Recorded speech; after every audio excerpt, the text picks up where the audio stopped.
Guys আমি এখন আছি আমার বাবার বাড়িতে, আর এমন একটা সিচুয়েশনের মধ্যে আছি। এমনি তো মানে বলতে গেলে আমার বাবার বাড়ির আর্থিক অবস্থা খুবই খারাপ। মানে বাবা সেরকম একটা কোনো কাজ করেনি, মানে এমনি ডেকোরেটার্সের কাজ করতো, সেখানে আর কি হেল্পার মানে হেল্প করে দিত। তো সেখানে যা টাকা পেতো সেখানে সংসার প্লাস হচ্ছে কি ভাই বোনের টিউশন খরচ এই করতে করতে দিন চলছিল। যাই হোক, এখন বাবা খুবই অসুস্থ, আর সেই কারণেই হসপিটালে অ্যাডমিশন আছে। আর দেখো আমাদের ঘরের কন্ডিশন অলরেডি তোমরা সবাই জানো, দেখেওছো।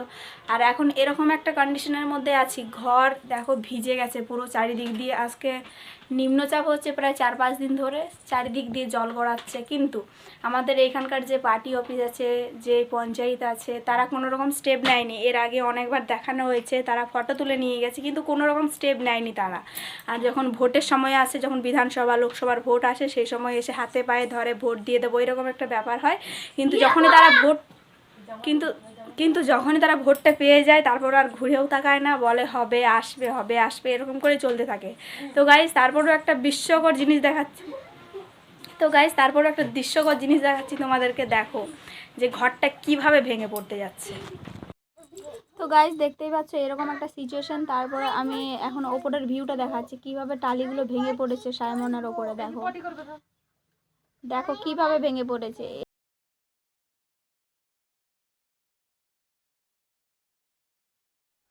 ভাগ্যের বিষয়, এটা কারোর গায়ে ভেঙে পড়েনি। যদি কারোর গায়ে ভেঙে পড়তো তাহলে সিচুয়েশনটা কোন জায়গায় গিয়ে দাঁড়াতো একবার তোমরা বলো।